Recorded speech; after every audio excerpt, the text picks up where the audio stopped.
नमस्कार दोस्तों, एक बार फिर आप सबका स्वागत है कहानी के इस एपिसोड में, जहां हम सच और झूठ के बीच के सबसे पेचीदा किस्से लेकर आते हैं। आप सबका स्वागत है आज की सच्ची कहानी में।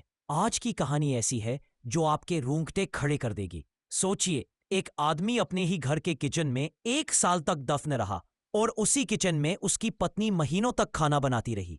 2 बच्चे थे, वही खाना खाते रहे, लेकिन किसी को भनक तक नहीं लगी। कहानी की शुरुआत होती है गुजरात के अहमदाबाद से। 2015 में बिहार के सिवान का रहने वाला अकबर अली अंसारी रोजी रोटी की तलाश में अहमदाबाद आता है। साथ में उसकी पत्नी रूबी, जिससे उसने प्यार की शादी की थी। दोनों की जिंदगी ठीक चलती है, एक छोटा सा घर, नौकरी और 2 प्यारे बेटे। लेकिन मार्च 2024 में अचानक अकबर गायब हो जाता है। पहले कुछ दिन बीतते हैं, फिर हफ्ते और फिर महीने। किसी को नहीं पता कि अकबर कहाँ गया। पड़ोसी पूछते हैं तो रूबी जवाब देती है वो दुबई चला गया है, अच्छी नौकरी मिल गई है। सबको उसकी बात पर यकीन हो जाता है। कुछ महीने बाद रूबी घर छोड़ देती है, घर पर ताला लग जाता है।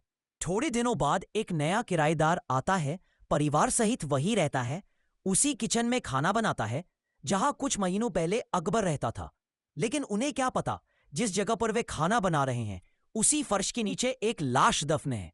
करीब साल सवा साल बाद एक दिन अहमदाबाद पुलिस के एक कांस्टेबल को उसका भरोसेमंद मुखबिर जानकारी देता है, साहब, एक अकबर अंसारी नाम का आदमी है जो सवा साल से लापता है।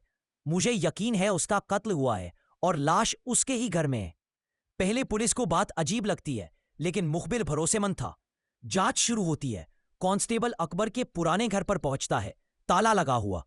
पड़ोसी वही पुरानी बात बताते हैं, वो दुबई गया है, बीवी ने बताया था। पुलिस को शक होता है। अकबर के ऑफिस पहुंचते हैं। पता चलता है कि वह अचानक बिना बताई नौकरी छोड़ गया था। रिकॉर्ड साफ था, कोई झगड़ा नहीं, कोई बकाया नहीं। उसके बाद से ना कॉल, ना मैसेज, ना सोशल मीडिया पर कोई हरकत, जैसे वो इस दुनिया से मिट गया हो। अब पुलिस को मुखबिर की बात सही लगने लगी थी। ये सिर्फ गुमशुदगी नहीं, कत्ल है। पुलिस कोर्ट से इजाजत लेकर घर का ताला खुलवाती है। घर महीनों से बंद था, हर तरफ धूल और सन्नाटा। एक एक कमरे की तलाशी होती है, कुछ नहीं मिलता। फिर पुलिस किचन में पहुंचती है। सभी कुछ सामान्य लगता है, लेकिन अचानक एक कांस्टेबल की नजर किचन के फर्श की टाइल्स पर जाती है।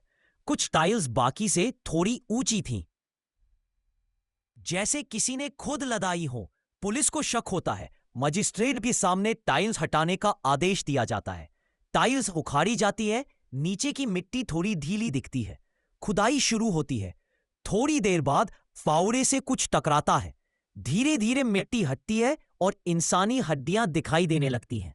पूरा कमरा सन्नाटे में डूब जाता है। खुदाई रोक दी जाती है। फॉरेंसिक टीम को बुलाया जाता है। जो हड्डियां मिली उन्हें पैक कर मोर्चरी भेजा जाता है। अब साफ था, ये घर अकबर का था और वहीं से उसकी मौत की गुत्थी सुलझनी थी। लेकिन सवाल ये, अकबर को मारा किसने? पुलिस की जांच फिर से शुरू होती है। मोहल्ले के लोगों से पूछताछ में एक नया नाम सामने आता है, इमरान वाघेला। इमरान उसी कॉलोनी में रहता था, अकबर का दोस्त था। धीरे धीरे इमरान का रूबी के घर आना जाना बढ़ा। पड़ोसियों ने कई बार दोनों को साथ देखा। अकबर को शक हुआ, घर में झगड़े शुरू हुए। वो रूबी को समझाता, लेकिन रूबी अब इमरान के जाल में फंस चुकी थी। एक दिन रूबी ने इमरान से कहा, जब तक अकबर जिंदा है हमारी जिंदगी ऐसे नहीं चलेगी। इमरान ने पूछा, तो क्या करें? रूबी बोली, अगर अकबर इस दुनिया में न रहे तो किसी को कुछ पता नहीं चलेगा। इमरान ने 2 दोस्तों को बुलाया, रहीम और मोहसिन। तीनों ने मिलकर साजिश रच ली। एक रात रूबी के इशारे पर तीनों घर पहुंचे। अकबर घर पर था। कुछ समझ पाता इससे पहले ही तीनों उस पर टूट पड़े। गला घोंटकर उसकी हत्या कर दी, फिर तेज धारदार हथियार से गला काटा। ये सब रूबी की मौजूदगी में हुआ। अब सवाल था, लाश का क्या करे? बाहर ले जाना जोखिम भरा था। तभी किसी को याद आया, फिल्म दृश्यम। वही आइडिया अपनाया गया। रूबी ने कहा, लाश घर में ही दफना देते हैं, किसी को पता नहीं चलेगा। तीनों ने किचन चुना, क्योंकि वहां कोई आता जाता नहीं। टाइल्स हटाई गईं, गड्ढा खोदा गया, लाश को टुकड़ों में काटकर मिट्टी में दबा दिया गया। अगले दिन सीमेंट और बालू लाकर टाइल्स दोबारा फिट कर दी। सब कुछ पहले जैसा। अकबर अब उस घर के किचन के नीचे था और उसी किचन में रूबी महीनों तक खाना बनाती रही। बच्चों के साथ वही रहती रही। मानो कुछ हुआ ही नहीं।